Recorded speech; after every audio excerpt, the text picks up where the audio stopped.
오늘 제 6장 부르심과 중생입니다. 자, 우리 주제 성경 구절인데 우리 같이 한번 읽어볼까요? 시작. 사람이 거듭나지 아니하면 하나님의 나라를 볼 수 없느니라. 아멘.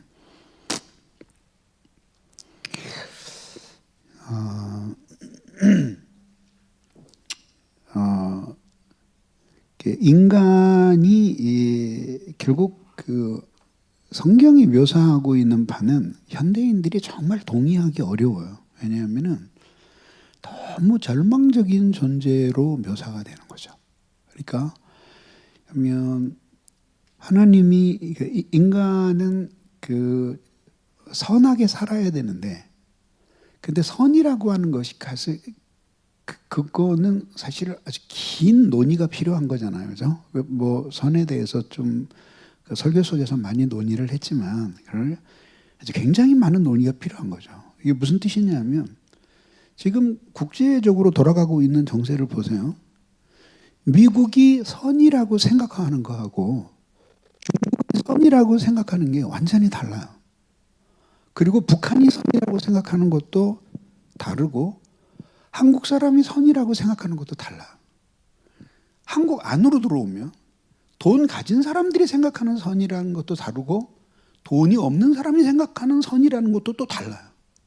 남자가 여자가 다르고, 심지어는 교육받은 계층과 교육받지 못한 사람들의 견해도 달라요. 그래서 모두 하는 말이 세상이 왜 이 모양이냐 이러고 말을 던지는 거예요. 참 이상한 게 뭐냐면요, 세상이 왜 이 모양이냐 이렇게 투덜거리는 사람들은 사실 세상이 왜 이렇게 악하냐 그러고 묻는 거거든요. 그런데 누구도 어쩜 세상이 이렇게 선하냐, 세상이 어쩜 이렇게 질서 있고 아름다우냐라고 감탄하는 사람은 거의 없어요. 알빈 플란팅가 같은 철학자는 그래서 세상이 왜 이렇게 악하냐고 묻는 그 물음 자체가 유신론적인 질문이라는 거예요. 그러니까 세상이 원래 좋아야 된다라고 생각을 하는 거예요. 근데 만약에 사람들이 실존 철학자들이 생각하는 것처럼 세계 이 자체가 카오스라면, 카오스 아시죠? 카오스는 무질서와 혼돈이에요. 카오스가 정상적인 것이라면 어떻게 세상이 이 모양일 수 있느냐라고 물을 수가 없는 거예요. 세상은 원래 그렇다, 당연하지 않냐. 왜? 신도 없고 질서도 없으니까 모든 게 무질서한 건 너무 당연하지 않냐. 오히려 모든 것들이 질서를 가지고 있는 것 자체가 이상한 것 아니냐라고 생각할 수밖에 없잖아요.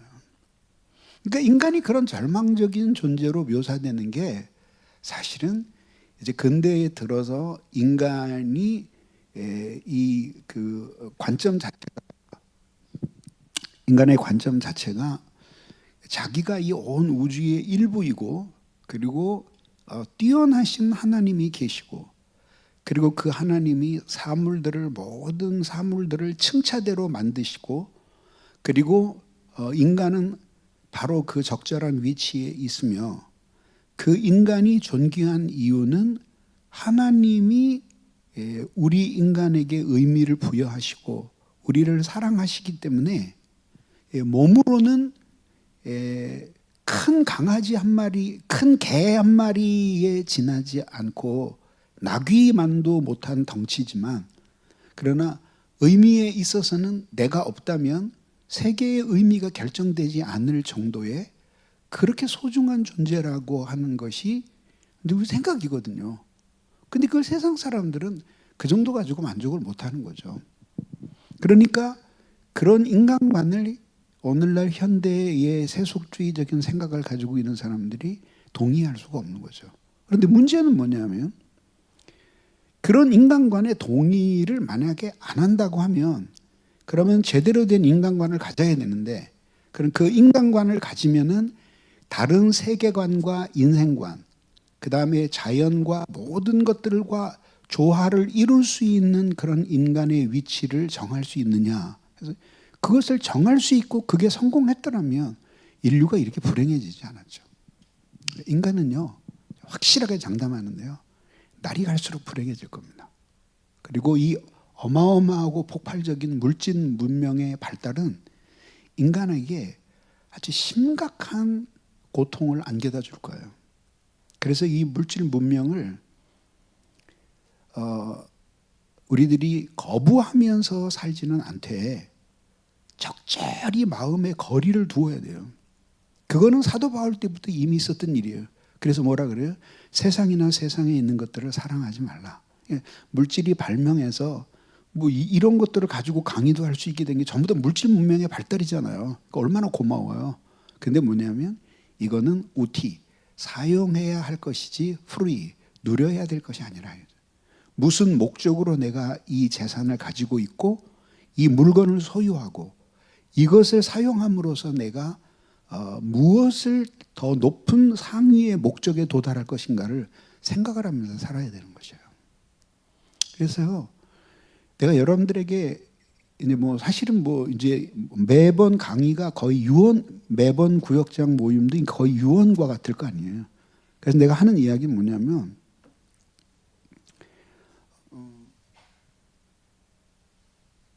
구역 공과 중입니다.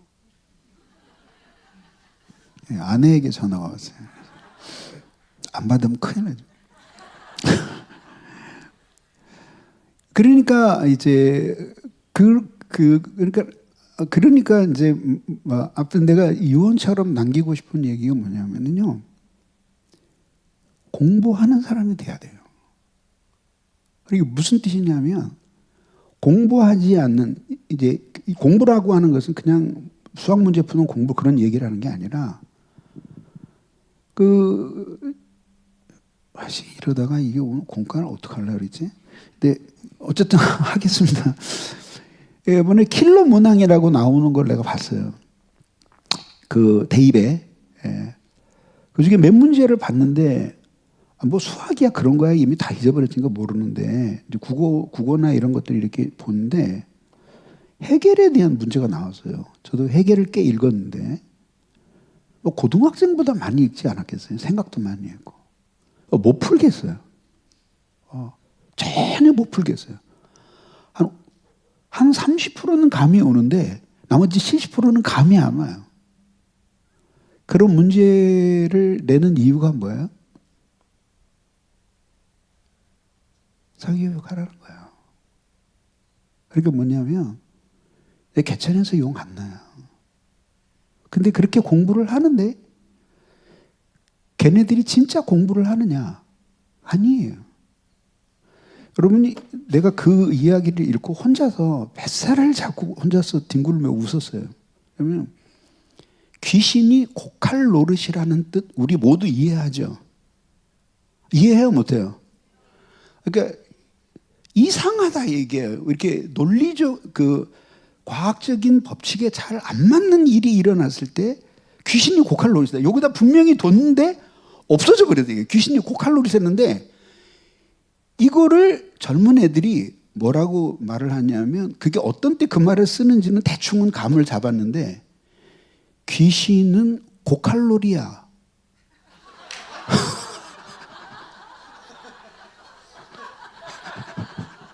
근데 여러분 웃잖아요. 근데 이거를 젊은이들한테 얘기를 했더니 아무도 안 웃어요. 그게 무슨 얘기냐면 아직까지도 모른다는 뜻이에요. 20대들 모아놓고 이야기를 하는데 아무도 안 웃어요. 그러니까 어느 여학생이 편지를 받았는데 남자가 편지를 보냈대. 야, 우리 사구어 볼래? 사귀어 볼래? 그래야 되나? 사구어 볼래? 그래서 나 사구기 싫어. 근데 여러분 웃는데 집에 가서 여러분 자녀들한테 얘기해 보세요. 그게 여러분들의 자녀의 모습이에요. 그게 어떻게 나온 건지 알아요? 영상하고 이것만 보면서 살고 책을 안 읽는 거예요. 그러니까 뭐냐면 책을 안 읽으면 사유의 바탕이 안 생겨요. 그러니까 무슨 뜻이냐면 이렇게 선이 무엇이고 인간에 대한 관점이 어쩌고 저쩌고 하는 이야기가 세 문장만 계속이 되면 그 다음에 머리가 뻐근해지면서 아무것도 전달이 안 되는 거예요. 근데 내가 분명히 말하는데 그런 아이들에게는 신앙교육이 불가능해요. 불가능하다는 얘기를 하는 거예요. 제가 교회에 맡긴다? 노력하겠죠. 그러나 매우 어려워요. 매우 어려워요. 그러니까 뭐냐면 어려서부터 그 책을 읽고 대화를 많이 나누면서 사유를 하게끔 훈련을 시켜야 되는 거예요. 이게. 그 핸드폰이나 이런 것들을 그냥 뭐 애들 울면 그냥 휙 줘버리는데 그 실리콘밸리의 사장들의 그 자녀와 손자들은 그거 안 가지고 살아요. 그러니까 여러분들이 잘 생각을 해야 되는 거예요. 그래도 벌어먹고 살면 되지 않냐. 그럼 뭐예요? 인생 사는 게 그게 다가 아니잖아요. 자기 인생에 대해서 주체적으로 살 수 있어야 되는 거 아니에요. 근데 그래서 인간에 대해서 성경은 굉장히 비관적인 견해를 가지고 있어요.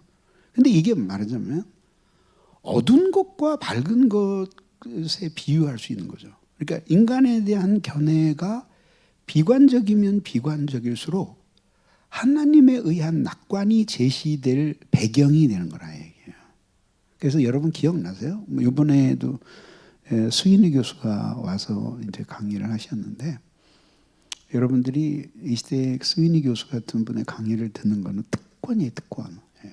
지금도 지금 암스테르담으로 날아가서 브뤼셀에서 강의를 하시기로 했대요. 그래 정말 특권이에요. 이게 저 같은 인맥이 있으니까는 불러오는 거지. 어쨌든 이번에 본인이 미국에서 그 크리스천 페이스에 대해서 아주 탁월한 책을 쓰셨어요. 근데 출판하기 전에 나한테 원고를 보내면서 뭐 미국에서 출판하는데 왜 내 추천사가 필요한지 모르겠지만 하여튼 추천사를 써주면 영광이겠다 그래서 써서 어제 저녁에 보냈어요. 근데 그런 사람들의 이야기를 듣는 것은 놀라운 특권이에요. 근데 그분도 이제 똑같이 이야기하는 그거죠. 뭐냐면 에드워즈도 얘기하는 게 뭐냐면 인간의 하나님의 아름다움은 인간이 타락하면서부터 본격적으로 드러나기 시작했다는 거예요. 왜 그러냐면 인간이 타락한 것이 캄캄한 밤하늘이었다면 그런 인간을 구속하기 위한 하나님의 구속 사역은 어둠을 가르고 장렬하듯이 폭발하는 불꽃놀이와 같았다. 그러니까 인간이 그렇게 비관적이기 때문에 사실은 하나님의 낙관주의가 제시가 되는 거예요.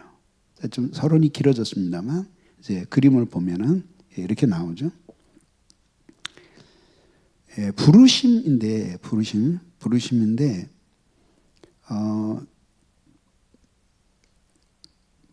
인간의 반응이 먼저냐 하나님의 일하심이 먼저냐 그죠?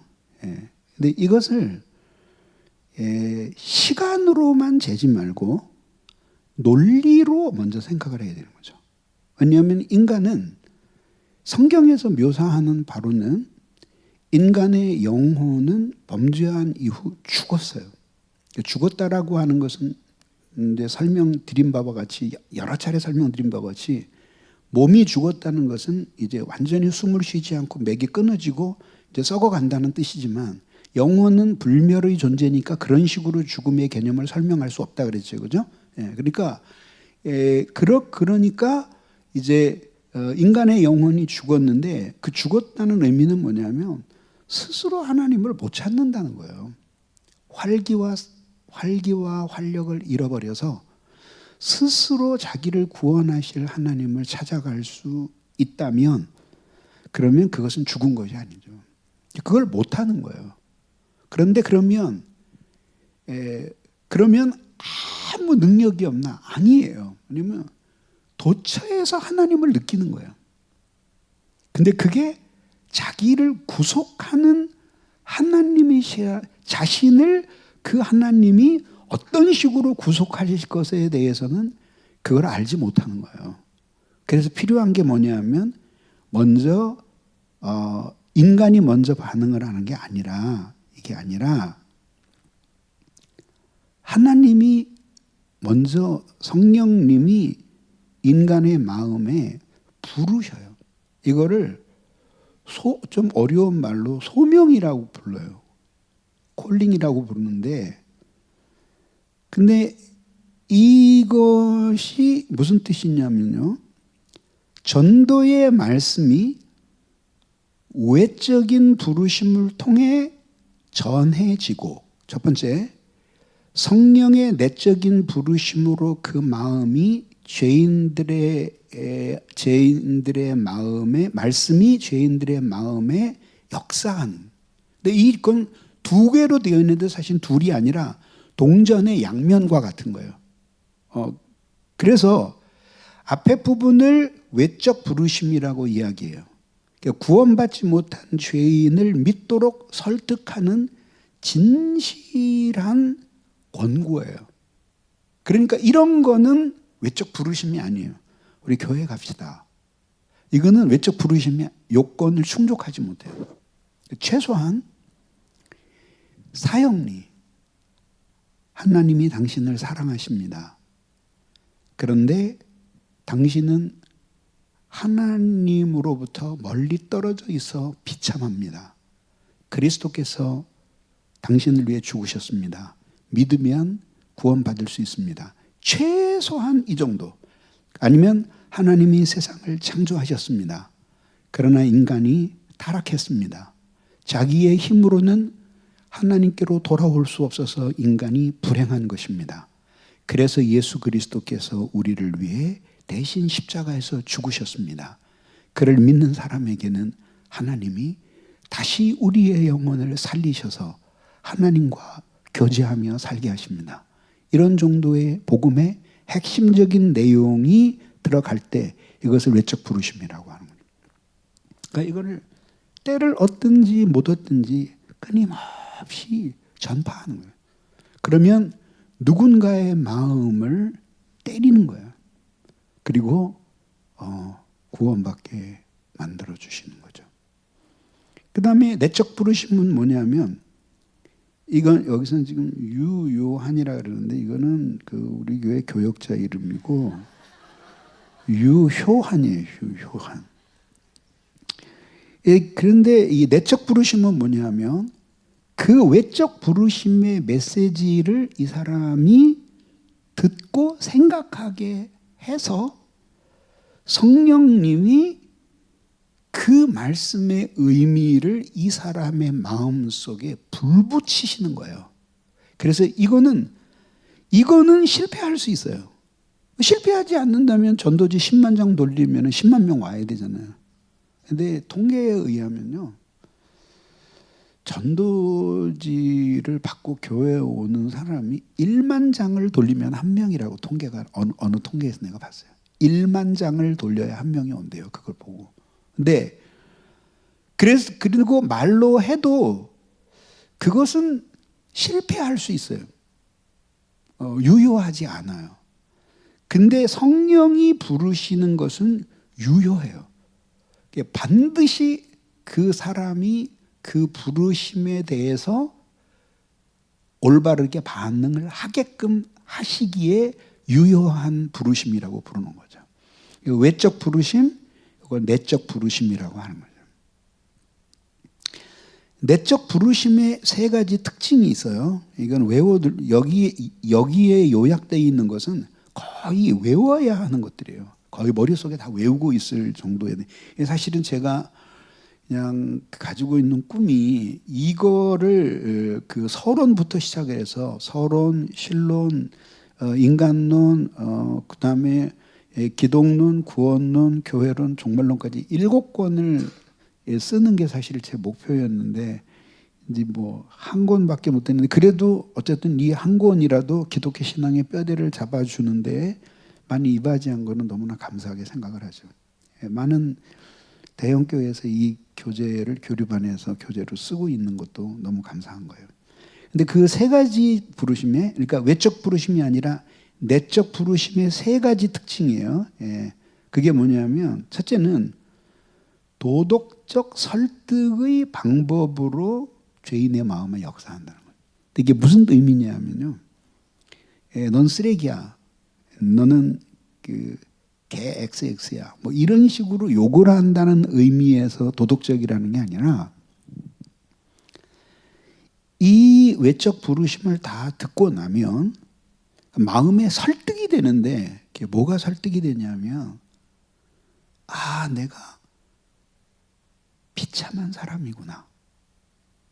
그리고 나는 선하지 않구나. 그리고 나는 행복이신 하나님으로부터 멀리 떨어져 있어서 비참한 것이구나 라는 것이 설득이 된다는 거예요. 이게 설득이. 근데 이 설득은 사실은 이성의 설득이 아니에요. 그래서 인간의 그 마음은 그래서 프랑스에 유명한 그 격언이 있어요. 그게 뭐냐면 마음으로 보는 것이야말로 진짜로 보는 것이다. 네. 그거죠. 그래서 마음으로 직관하면서 보는 거예요. 그러니까 자기가 죄인이 아니라고 우기는 사람하고 100시간을 토론을 해도 그가 죄인이라고 하는 사실을 인정하며 무릎을 꿇고 눈물을 흘리게 할 수는 없어요. 근데 성령이 하시면 한순간에 하시는 거예요. 하시는 거예요. 이해되세요? 그러니까 제가 예를 하나 들어드릴게요. 지금 이제 돌아가셨어요. 하늘나라 참 좋게 믿음 생활하다 하늘나라 가셨는데 우리 교회 나채현 집사님이라고 안수 집사님 계셨어요. 근데 이분이 26년 동안 멸치도 안 드셨대요. 그래서 불교의 한 종파를 믿으셨는데 진짜 열심히 믿으셨고 열심히 믿으시기 위해서 가족들하고 뭐 그 신앙생활을 잘할 수 있는 곳으로 이사까지 가셨다고 하니까 굉장한 믿음이었죠. 근데 아들 둘이 교회를 나오는데 얼마나 박해를 하는지 태워버린 성경책이 5권이래요. 불태워버린 성경책. 근데 막 엄청나게 생활력도 강하시고 강인하신 분이에요. 근데 그렇게 핍박을 하셔요. 그래서 이제 그 아들 뭐 지금은 다 이제 집사님 안수 집사님 됐지만 그래서 너희 아버지가 그렇게 박해를 해서 눈물을 흘려요. 그래서 내가 너희 아버지를 좀 만나겠다 그러니까 깜짝 놀라는 거예요. 우리 아버지 보통 분 아니에요. 그래서 나도 보통 사람 아니다. 그러니까 한번 만나자. 아니 일단 얘기라도 해봐라. 갔더니 아버지 우리 교회 목사님이 아버님 만나러 가정 방문을 오겠답니다. 그랬더니 씨알도 안 먹힌 소리 지 말라 그러고 소리를 지르실 줄 알았더니 한참 생각하시더니 아무도 안 데리고 혼자 오면 만나준다 그래라. 그래가지고 갔어요. 신방대원들은 저기다 세워놓고 혼자 들어갔어요. 들어 앉았는데 분위기가 범상치 않으셔요. 딱 들어가는데 벌써 이렇게 불교 합장으로 인사를 하시는 거예요. 그래서 들어가서 이제 앉았어요. 근데 너무 둘이서 뭐 거의 다 물러났어요. 우리 둘이서만 얘기를 다 하는데 그래서 굉장한 분이셨어요. 그리고 이제 거기서 소득이 하나 있었어요. 그러니까 이제 전도를 열심히 했더니 대답은 안 하시고 목사님이 이렇게 와주셨으니까 내가 남자로서 약속하는데 이후로는 우리 아들들을 박해하지 않겠습니다. 깨끗하게 약속을 했어요. 그래서 이제 돌아왔어요. 진짜 박해가 사라졌어요. 이제 말하자면 콘스탄틴 대제의 그 기독교 공인이 이루어진 거죠. 근데 그 다음 주쯤 됐는데 아들한테 그러더래요. 심각하게 얘야. 근데 아니 목사님이 이 누추한 집을 방문해 주셨는데 그 동양적인 예의에 대해서 굉장하신 분이었어요. 나도 답례로 교회를 한번 방문해야 되는 게 인간의 도리가 아니겠느냐? 그러시더라고요. 뭐 꿈 같은 거죠. 우리가 오셨는데 그날이 마침 지하실 교회에서 어버이 주일이었어요. 이 분은 자녀 아들 넷을 택시 운전을 해서 다 대학원까지 졸업을 시켰어요. 이 바퀴 하나가 자기는 아들 하나라고 생각을 하면서 달렸대요. 근데 나는 이제 오신 줄 몰랐죠. 이렇게 설교를 다 하고 그 다음에 바깥에서 인사를 하는데 이분이 오신 거야. 근데 얼마나 오셨는지 눈이 새빨개진 거예요. 그러더니 손을 꼭 잡는데 눈물을 글썽글썽하며 하면서 딱 한마디를 하셔요. 목사님, 저는 이 세상에서 나 같은 부모가 없다고 생각을 하면서 살았는데 오늘 설교를 듣고 보니 정말 제가 부끄러운 사람이라는 사실을 깨달았습니다. 그거를 그분에겐 그게 교회에 처음 나온 것이 아니었을까요? 그리고 오셨는데 그런 걸 가리켜서 뭐냐면 도덕적 설득의 방식이라고 얘기하는 거예요. 그게 구체적으로 뭔지는 모르지만은 도덕적으로 설득이 된 거죠. 하나님은 거룩하시고 나는 비천한 인간이다 라고 하는 거예요. 그렇게 하면서 이제 어느 큰 교회 버스를 운전하셨는데 항상 시편 23편 테이프를 틀고 다녔어요. 그쪽 교회 교인들이 아니 우리 교회 버스를 운전하면서 왜 우리 목사님 설교는 안 듣고 남의 설교 들으니까 들어봐요. 들어봐. 가만히 앉아서 좀 들어봐. 그리고 이제 틀어놓고 다니시다가 이분이 홀로 회심을 경험하셨어요. 그러고 나서 나중에 진실한 그리스도인이 되셨어요. 아마 죽는 날까지 제가 잊어버릴 수가 없어요. 그분의 모습. 그러니까 그런 게 도덕적 설득의 방식이에요. 두 번째는 인간의 의식 세계 안에서 이루어져요. 그러니까 중생은 무의식의 세계 속에서 이루어지는데 이 내적인 부르심은 의식 속에서 이루어지는 거예요. 그래서 뭔가 마음에 감동이 일어나는데 예전에는 전혀 동의할 수 없는 내용에 대해 감동이 일어나게 되는 거예요. 그 다음에 이제 세 번째는 이 내적인 부르심은 유효하기 때문에 반드시 실패하는 법이 없이 구원에 이르게 돼요. 그 다음에 이제 중생인데 이 중생은 이제 읽어보겠습니다. 예수께서 시작. 예수께서 이르시되 사람이 거듭나지 아니하면 하나님 나라를 볼 수 없느니라. 사람이 물과 성령으로 나지 아니하면 하나님 나라에 들어갈 수 없느니라. 성령으로 난 것은 영이니 내가 네게 거듭나야 하겠다는 말을 기히 여기지 말라. 여기서 이제 논란이 되는 게 물과 성령이 이게 뭐냐라고 하는 거거든요. 그래서 이제 어떤 사람은 이 물을 세례라고도 해석을 해요. 근데 이렇게 되면 또 무슨 문제가 나오냐면 그럼 세례 없이 구원이 없는 것인가? 근데 우리 개혁 신학에서는 그렇게는 안 보거든요. 그래서 천주교에서는 이걸 굉장히 에딕해요. 에딕한다는 말 아니죠. 집착을 해요. 그래서 심하면은 조산원도 그 아이가 막 죽으려고 하면 세례를 줄 수 있을 정도로 그렇게 세례에 집착을 해요. 근데 우리는 그렇게 안 보죠. 그래서 존 오웬 목사님은 이 물을 세례라고 해석을 하지 않고 정결의 의미로 해석을 해요. 이게 무슨 뜻이냐면 사람이 정결하게 하는 성령으로 나지 않으면 그렇게 이제 해석을 하는 거죠. 그러니까 성령의 역할이 우리를 깨끗게 하신다라고 하는 것으로 그렇게 이해하는 걸로 받아들이면 되겠어요.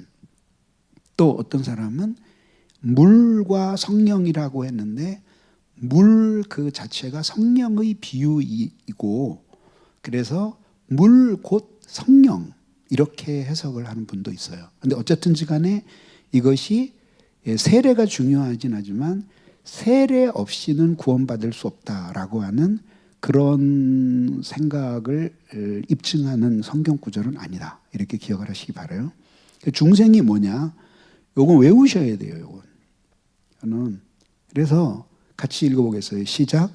새 생명의 원리를 인간 안에 심으시고 영혼의 주도적인 성향을 거룩하게 하시는 하나님의 행위. 근데 이거는 논리적으로 사람이 살아나지 않으면 하나님이 아무리 불러도 대답할 수 없잖아요. 그러니까 논리적으로 시간의 문제에 집착하지 말고 논리예요. 논리적으로 하나님이 새로운 생명을 인간 안에 심으시고 하나님이 말씀하실 때 그것을 듣고 이해하고 반응할 수 있는 어떤 능력을 하나님이 심으시는 거예요. 이거를 생명이라고, 영적 생명이라고도 부르고, 요거를 관계의 측면에서 보면 이게 바로 사랑이 심겨지는 거예요. 즉 어떤 사랑? 하나님의 사랑이, 카리타스의 사랑이 이 안에 심겨지는 거예요. 이 사랑은, 그 사랑은 사라질 수 없어요. 중생과 함께 심겨지는 사랑은 약화될 수 있어요. 근데 사라질 수는 없어요. 근데 이제 여러분 잘 생각해 보세요.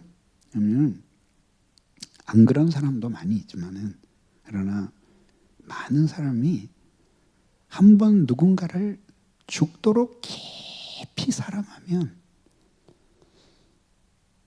평생 못 잊어요. 평생 똑같은 정도로 열렬하게 사랑하지는 않을지 모르죠. 그렇지만은 못 잊어요.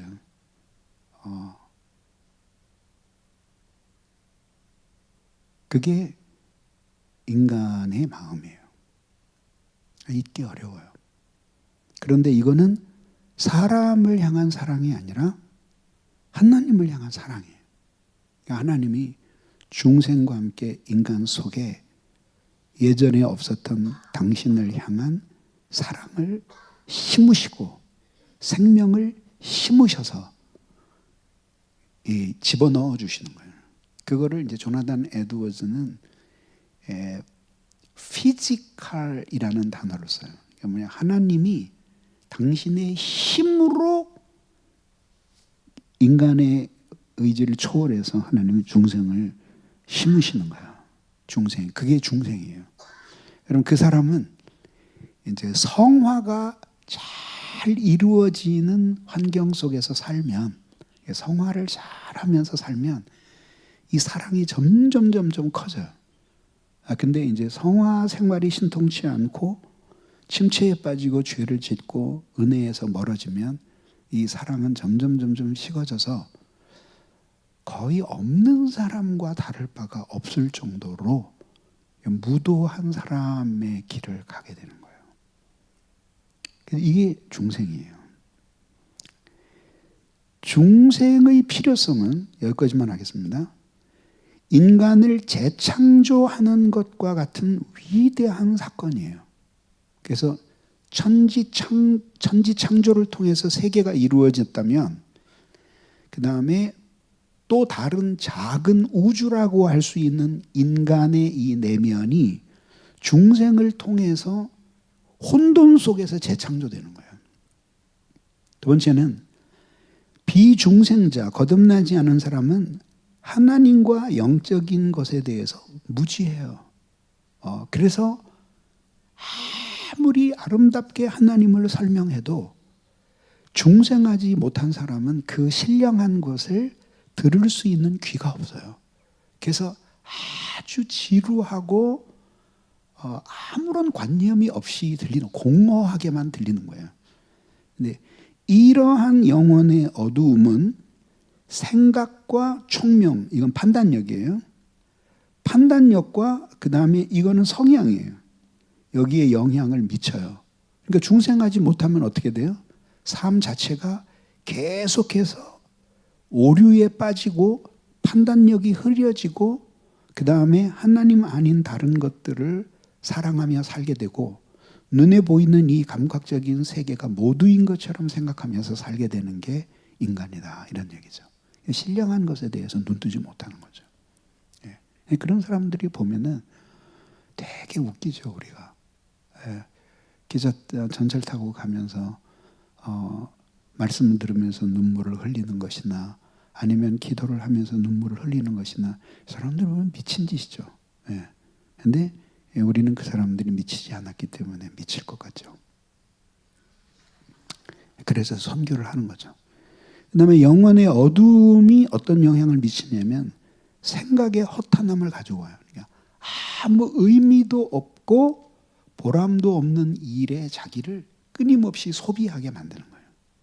두 번째는 총명을 상실하게 되는 게 판단하는 능력을. 그래서 무엇이 가장 올바르고 좋은 것인지를 판단을 못하는 거예요. 그 다음에 마음이 굳어져서 진리의 빛에 완강히 저항을 하게 되는 거예요. 그래서 무신론을 확신하는 사람들 중에서도 아주 심하게 이런 사람들이 있어요. 그런 사람들은 막 그 욕설도 서슴지 않고 기독교 자체를 증오해요.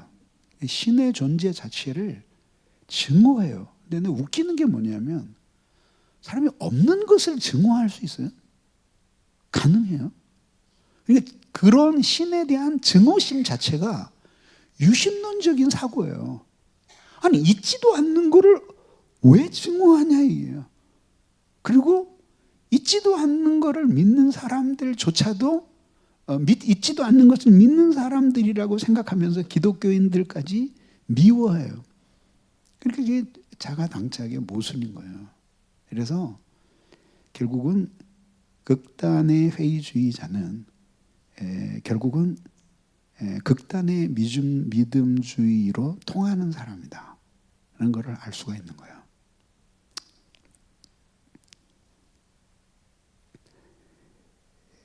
여기까지 안 되겠습니다. 여기까지만 하고 문제 1번. 외적 부르심이란 무엇입니까? 구원받지 못한 죄인들에게 그리스도의 구원을 선포하고 제시하여 사죄와 영생을 얻기 위해 그리스도를 믿도록 설득하는 진실한 권고예요. 그래서 복음의 기본적인 내용을 진실한 마음으로 그를 사랑하는 마음으로 제시하는 거예요. 내적 부르심은 반드시 구원을 얻게 된다는 점에서 유효한 부르심이에요. 그래서 이거는 성령이 주체가 되어서 부르시는 부르심이에요. 도덕적인 설득의 방식으로 의식 세계 안에서 반드시 구원에 이르도록 인도합니다. 여기까지 할 수 있겠네요. 3번. 중생은 새 생명의 원리를 심으시고 주도적인 성향을 거룩하게 하시는 하나님의 행위예요. 이거 일방이에요, 일방. 우리가 같이 협력해서 하는 게 아니라 이거죠. 그리고 이거는 우리의 의식 세계 저 아래 무의식의 세계 속에서 일어나는 거예요. 우리가 의식하지 못하게 일어나는 거예요. 물론 중생하고 나면 중생했다는 것 자기가 처음으로 느끼게 돼요. 그걸 회심이라고 부르는 거예요. 다시 할게요. 회심 나중에 나오지만 중생은 무의식 세계 속에서 의식 세계 저 아래에서 일어나요. 감지가 안 돼요. 근데 내가 중생한 사람이구나 하는 것을 최초로 느끼게 돼요. 그것이 첫 번째 회심이에요. 그러니까 구원에 이르는 회심이다. 이렇게요. 그 다음에 모든 사람은 거듭나지 못한 사이에 출생하고 영적으로 죽어 있기 때문에 필요하다. 거듭나지 못한 사람은 하나님과 영적인 것에 대해 어둡고 캄캄한 상태에 있기 때문이다. 그래서 3번까지만 이번 공과 공부 시간에 하세요. 그래서 여기서부터 다시 나갈 거예요. 자, 수고하셨습니다.